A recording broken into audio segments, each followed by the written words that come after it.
the 79 bike Falcon GT. I got one and I was going to address some things that I didn't really know too well till I actually had it. Now, there's a lot of these Surron type bikes out there now. This is one of the better ones. Comes with better components, better support, but they're all pretty similar in size. The pegs on these things are kind of ridiculous. Just a big smooth chunk of aluminum. Good size, but not very good.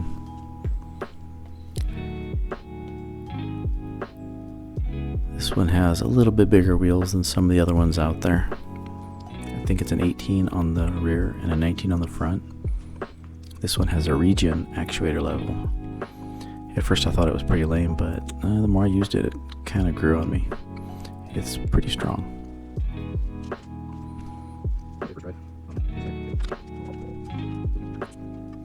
When you first turn it on, it's in neutral. Just the factory settings right off the bat. I didn't change anything. Basically just charged it, fired it up. It has 3 drive modes, E, D, and S. I didn't look it up, but it probably stands for Eco, Drive, and Sport. When it's in Sport, or actually turned up for any matter, because you can use an app and adjust each of the modes, it gets going pretty good. It feels about par with maybe like a 250cc competition 4-stroke bike, but it only weighs about 130 pounds, so it feels like it could get away from you pretty easy. Keep reaching for a foot brake. Additionally, the bike feels kind of small, at least for an adult. It takes some getting used to. It's not a motorcycle, it's not really a bicycle either, something in between. I should probably mention I'm a little bit over 6 foot tall, about 210 pounds, so I'd say for sure a smaller frame would be better on one of these, but it still is a good amount of fun and plenty of power for my size. Primarily bought this as a campsite cruiser pit bike. It's something for my wife to run around on the trails with.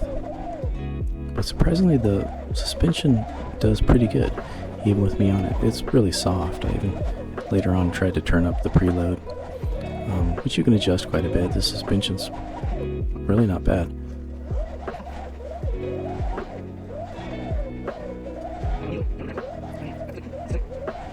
As I mentioned, it has that regen lever, which when you use it, it has like maybe an inch and a half travel.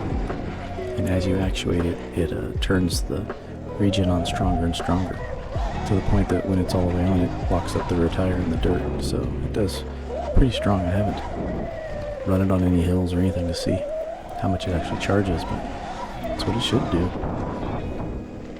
It's hard to get used to after about 10 laps.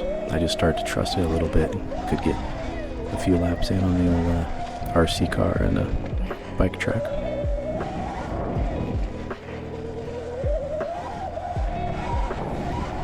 And before buying one, the size I just couldn't figure out. You can see pictures on the internet and videos, and it's not easy to imagine what the size is actually like without seeing one in person. So I tried comparing them here so you can see what they look like.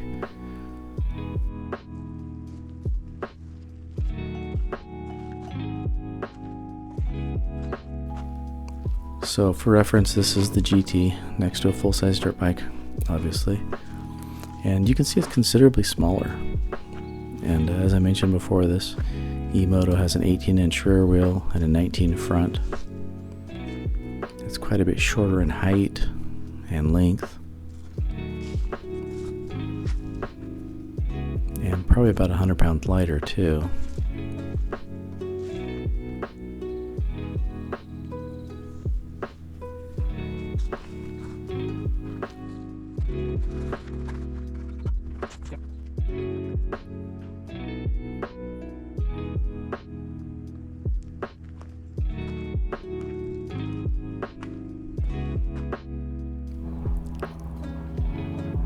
And here it is next to a adult mountain bike. It's pretty similar in size, but with a much lower seat, smaller tires. Actually, it might be a little bit smaller than the mountain bike by a little bit. And for an adult, it definitely feels pretty cramped, but it's definitely fun.